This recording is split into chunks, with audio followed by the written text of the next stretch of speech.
played tonight? Not very well. I missed quite a few balls in kind of important times where you want to get the game over and done with, and I missed the black off the spot and then quite an easy green in the last, so I was a little bit lucky in the end. I think even though he's a little bit lower down the rank, because he's still quite a good player, he didn't really look like he was going to miss much. Yeah, we felt as though he put you under the cosh a bit towards the end of that match. He came back with a near ton himself, and it looked like had he won that one, of course, it would have been very interesting indeed. It looked like you had to play well tonight to win. I had to play to a decent standard. I think that's what you've got to do against these players, and in the end I potted a good red in the last frame down the row with sort of all the balls that had to go in. So I think I knew if I missed that it was going to be 3-3 and I was going to be under pressure, and you don't really want to be under pressure in sort of the last 64 of events. The last time you were on the couch, I think it was yesterday afternoon, you were talking about how you were getting a bit frustrated with your game, playing it to suit others rather than yourself. Was tonight what we saw? Is that how you want to play the game?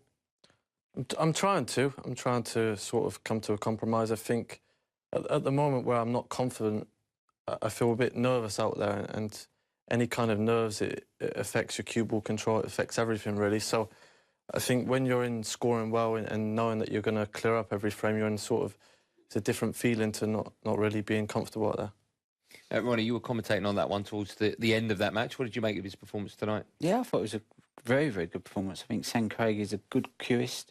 You know, he made a great 96 break, you know, and he was there to... He felt like he had a chance to win tonight. You know, you could see it in his demeanour, you know.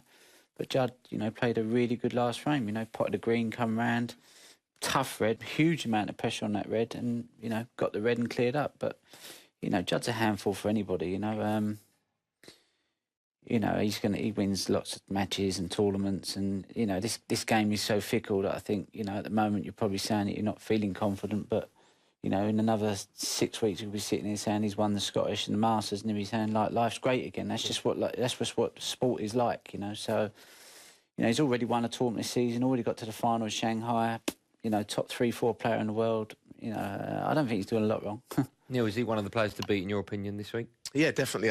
Ronnie's absolutely right, because players do come in and out of form the way that there's so many tournaments. You just can't play all the way like that all the time. But I'm interested when you say about being nervous. It's not really a bad thing to be a bit nervous, is it? Not too relaxed out there?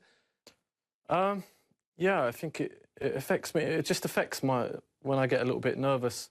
Sometimes it's a good thing, but sometimes like my backhand's just that little bit shaky. And a bit edgy out there. Yeah, and then you just don't get through the ball the same. When I'm sort of, if I make century, 90, then you're just in full flow. You start thinking, your hand's perfect, you feel so confident, and I just haven't quite got that at the moment. Difficult balance to get, isn't it? Yeah, is the nervousness because you're playing on the match table? Is it because you're not happy with your form? Is it something that has been quite a new thing to your game, or have you always been a nervous player?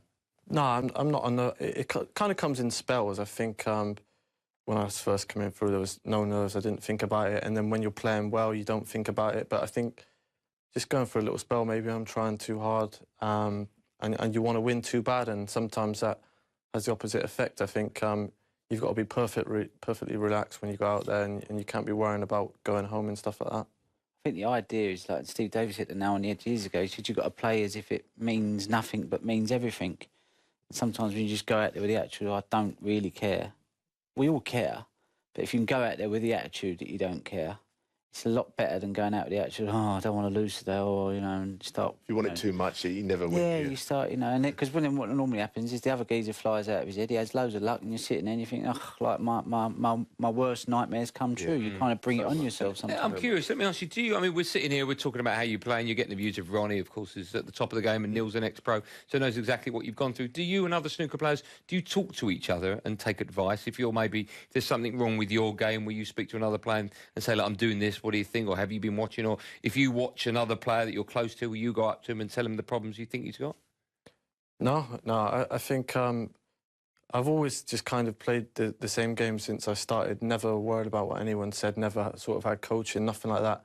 And then recently I've kind of started to think about my game, and that's when it's all gone wrong. So now I'm just trying to go out and play like I used to and just get on with it. I think on that shot down the row, I was thinking about trying to knock the white back up the table and play safe. And I'm just like, oh, stop worrying, just go down and pot it. If it goes in, it goes in. If it doesn't go in, and luckily it went in and I cleared up. So it's just getting that mindset right. It's just not worrying about missing, and obviously I doubted myself for a second, but managed to just get out of it. Well, listen, Folsey's been having a few nights off recently. I mean, he'd be a pretty good coach. He could offer his services to you. He doesn't need coaching. I think coaching has the opposite effect sometimes, you know. I mean, look at John Higgins. He's never really been coached, and sometimes it's better to stay away from that kind of world, because once you're into it, you kind of rely on it a bit too much, you know. It's just a question of Judd expressing himself, like he says. Yeah. He has won the European Masters this season, only a few weeks back, so Yeah. he's not doing bad, is he? Do what I do. When in doubt, hit it as hard as you possibly can. There's 6 pockets on the table. It could go into any. How much are you going to charge him for that info? That first bit's free. The next bit of info will cost you, OK? That's what everyone says I do anyway. See? It's working. Perfect. Well done. Judd's through the next round. When we come back, we'll find out how Ding Junhui gets on. Join us in a couple of minutes.